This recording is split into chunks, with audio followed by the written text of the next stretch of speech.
বন্ধুগণ, আমাদেরকে ঐক্যবদ্ধ হতে হবে।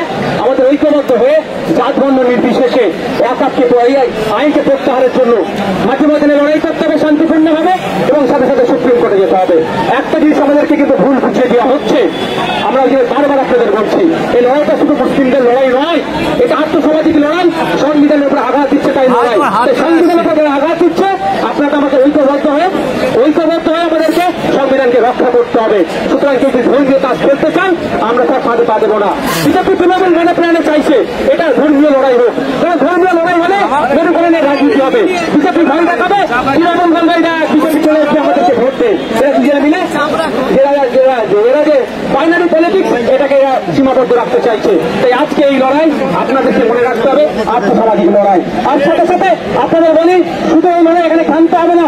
আমাদের রাজ্যে 36,000 ছেলে মেয়ের চাকরি বাকি রয়েছে, মনে আছে? বাড়ির ছেলেরা বিশ্বজিতের বাড়ির ছেলে হতে পারে, লক্ষ্মীদের বাড়ির ছেলে হতে পারে, আমাদের পরিবারের সন্তান হতে পারে। শুধু রাজ্য সরকারের অপদক্ষতার জন্য, ব্যর্থতার জন্য, এসএসসির পরিষদের ব্যর্থতার জন্য বারবার কোর্ট বলছে যে কারা যোগ্য কারা অযোগ্য, সেই পিতাকীকরণ করে দিন। এরা পিতাকীকরণ না করার ফলে 36,000-এর মধ্যে যারা যোগ্য তারও চাকরি বাকি হয়েছে। সেই সমস্ত যোগ্য শিক্ষকদের আমাদের পক্ষে আমরা আছি, সেগুলোর পয়েন্ট আছে।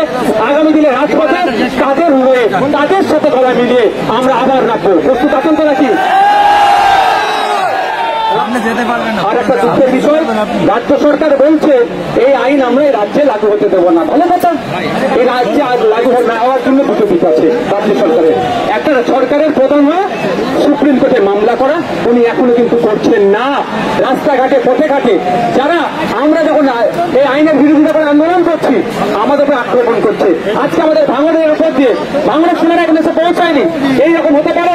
সেই জন্য ভাঙড়ে আমরা একটা প্রোগ্রাম লাগিয়ে দিয়েছি, ভাঙড়ের ছেলেরা ওখানে প্রোগ্রাম করছে। কিন্তু এই বাসন্তী হাইওয়ের উপর দিয়ে যারা আসছিল তাদের উপরে পুলিশ আক্রমণ করেছে। তৃণমূল বলছে, মমতা ব্যানার্জি বলছে, রাজ্য সরকার বলছে আমরা এই আইনকে লাগু হতে দেবো না।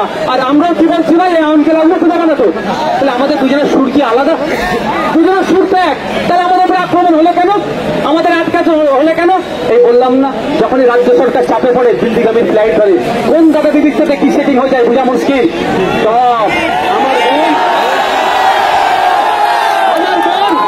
আমার বোন, আমাদের বাড়ির মেয়ে, আমাদের বাড়ির কন্যা তিলোত্তমার খুন আমরা ভুলে যাচ্ছি?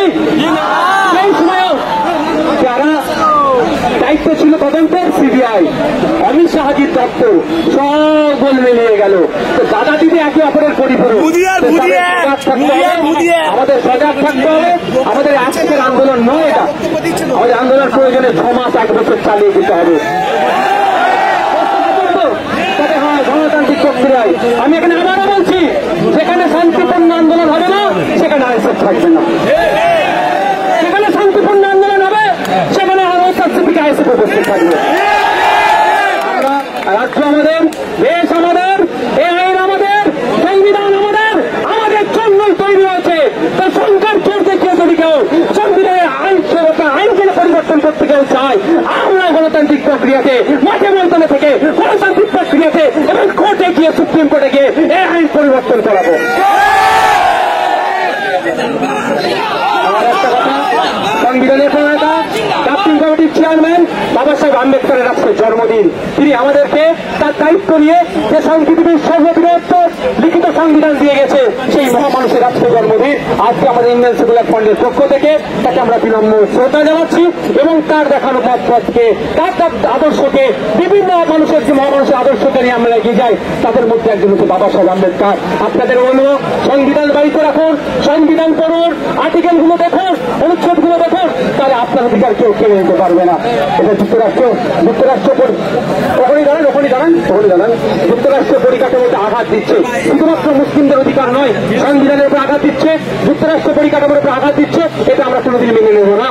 তাই আমাদের লক্ষ্য হবে সংবিধানকে বাঁচানোর জন্য, যুক্তরাষ্ট্রকে বাঁচানো, যুক্তরাষ্ট্র পরিকাঠামোকে বাঁচানোর জন্য আমাদের এই লড়াই একসাথে লড়তে হবে। আমি একটা কথা বলে শেষ করে দেবো, একটা কথা বলে শেষ করে। আমার পাশে কে আছে বলুন? বিশ্বজিৎ মাইতি। আমার পাশে কি আছে? লক্ষ্মীকান্ত হাজরা। আমার পাশে কি আছে? সাবির বাবু আছে। আমার পাশে বিয়ারুল আছে। আমার পাশে মাসুদ ভাই আছে, আমাদের নাসির সাহেব, শাহাবতী সিরাজি, আরো যারা আছে, তারপর অনির্বাণ দেওয়া আছে, আরো নেতৃত্বরা আছে। তাপস দ্বারা সব মানে কোথায় নির্বাচন সাথে অনেকে উঠতে পারেনি, কেন এরা একসাথে আছে? যেটা মুসলমানদের সমস্যা হতো একসাথে থাকতো, সমস্যাটা দেশের, সমস্যাটা সংবিধানকে আঘাত দিচ্ছে, তার জন্য একসাথে আছে। আপনারা এখানে আমাদের কর্মী সমর্থক ভিন্ন সম্প্রদায়ের আছে, মমতা ব্যানার্জি ওই জন্যই তো হয়। শুভেন্দু বাবু চাইছে এটাকে মুসলিমদের ইস্যু করে দিতে, আর আইএসএফ বলছে ভুল ইস্যু তৈরি করলে ভাই তোমাকে আমরা বাইনারি আমরা খেলতে দেবো না। এটা নাগরিক ইস্যু। আগামী দিনে দেবত্ব সম্পত্তিগুলো কেরা খাবে? আগামী দিনে এরা শিখ ভাইদের গুরুদ্বারাতে সম্পত্তি আছে, লুটে নিতে পারে। আগামী দিনে চার্চের সম্পত্তিরা লুটে নিতে পারে। আমাদেরকে ঐক্যবদ্ধ হতে হবে, লুটে নিতে পারে। তাই বলবো আপনাদেরকে, আমাদেরকে সজাগ সতর্ক থাকতে হবে, কারো প্রয়োজনে পা দেবেন না। মনে আজকের মিছিল এখানেই আমাদের বাবা সাহেব আম্বেদকরের মূর্তিটি যাওয়ার কথা ছিল, কিন্তু সবই তো বুঝতে পারছেন সাফ হয়ে কামড়াচ্ছে, রোজা হয়ে থাকছে। বলছে মহতাবকে আটকাবো, কিন্তু এখানে আমাদেরকে আসতে দিচ্ছে না। সবার শেষে ভাই একটা অস্ত্র আমাদের কাছে রাখতে হবে। অস্ত্রটার নাম কি জানেন? অস্ত্রটার নাম কি বলুন তো? ডান্ডা লাগবে না, ডান্ডা লাগবে না, এইটাকে ঠিক করুন, এটাকে ঠিক করুন। কিন্তু দুর্ভাগ্যের বিষয়, এটা ঠিক করার জায়গাটায় রাজ্য সরকার শেষ করে দিচ্ছে। শিক্ষা প্রতিষ্ঠান বন্ধ, স্কুলগুলোতে টিচার নেই, যদিও কিছু টিচার নিয়োগ হয়েছিল,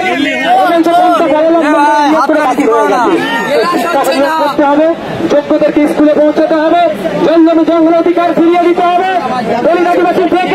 সার্টিফিকেট নেবে না, করা হচ্ছে সেগুলো বন্ধ করতে হবে।